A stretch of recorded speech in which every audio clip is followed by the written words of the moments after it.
Well, hello, hello.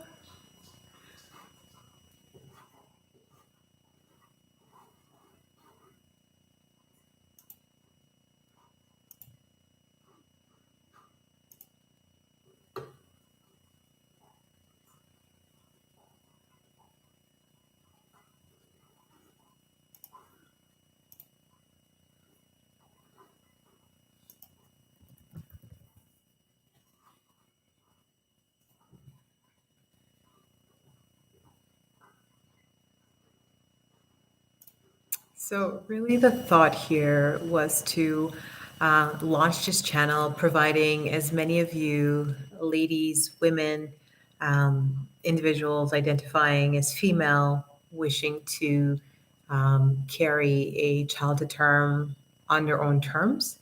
And some of the aspects of this journey are going to touch on, how do you set yourself up for success? Among other things, it's going to do as well with how do you prepare for the financial burden that is associated with being a solo mom by choice? And how do you go about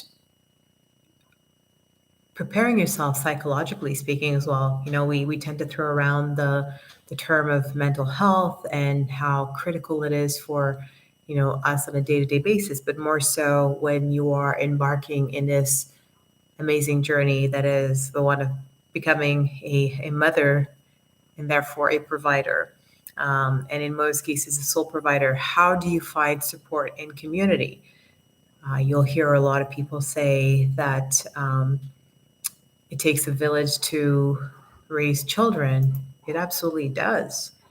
And so I think a lot of the critical aspects of motherhood have to do with, I would say, five key areas.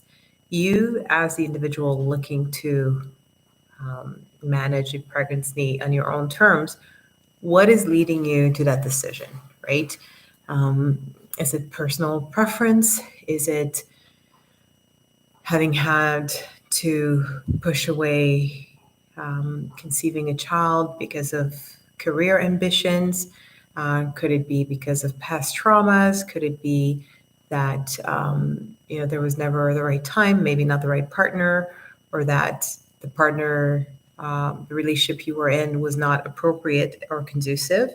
And so, importantly, it is about understanding that, and through understanding this part of the journey, figuring out what is your next step. So for an individual, let's say, that has put their career at the forefront for years and years, how financially healthy and stable are you so that you can take on a pregnancy, you can take on conceiving a child, you can take the hit of a mat leave, and therefore you are prepared to carry through that financial burden. It is a financial burden. And it's funny because when you look at what we consider normal families, so whether it's two parents, a child, two parents, two children, etc., the numbers go on and on. We rarely determine that. We rarely determine. Wait, we are two human beings looking to conceive a child. There isn't nearly as much thought that goes into affordability of bringing a child in this world. Now, a lot of people will disagree with me and say, well, that is not a consideration because you cannot control these things and you cannot predict. I beg to differ, but I also want to keep an open mind. I want to agree that, if you have some sort of baked in stability within your family unit, if you and your partner have a track record of having had pretty stable earnings, your debts to savings ratio is not completely crazy and whatnot, then yeah, it goes without saying you are likely in a position to conceive a child, if you're one of the lucky ones to be able to do it naturally, conceive a child and support that child, right? Or children, multiple children.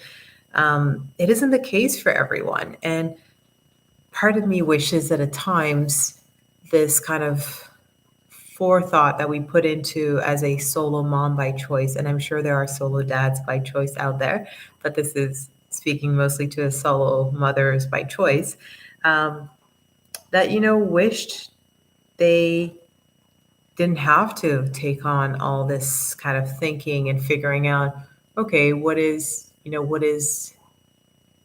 how much money do I need to be making? How much money do I have to have set aside? What are the type of expenses I should be prepared for and expect, right?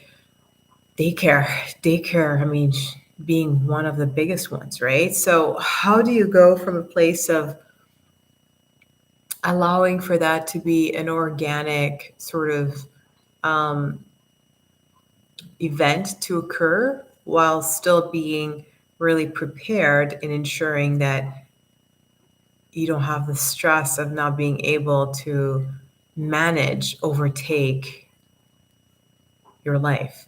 And I think that is a very critical thing. Um, and so, with that in mind, I would love to get feedback as to, what kind of topic specifically would you like me to share? My position, particularly, and the reason why I created this channel and the reason why I'm creating sort of a whole network around this is that, as you may have seen, there are more and more women out there online that are speaking about their SMBC journey, their solo mom by choice journey.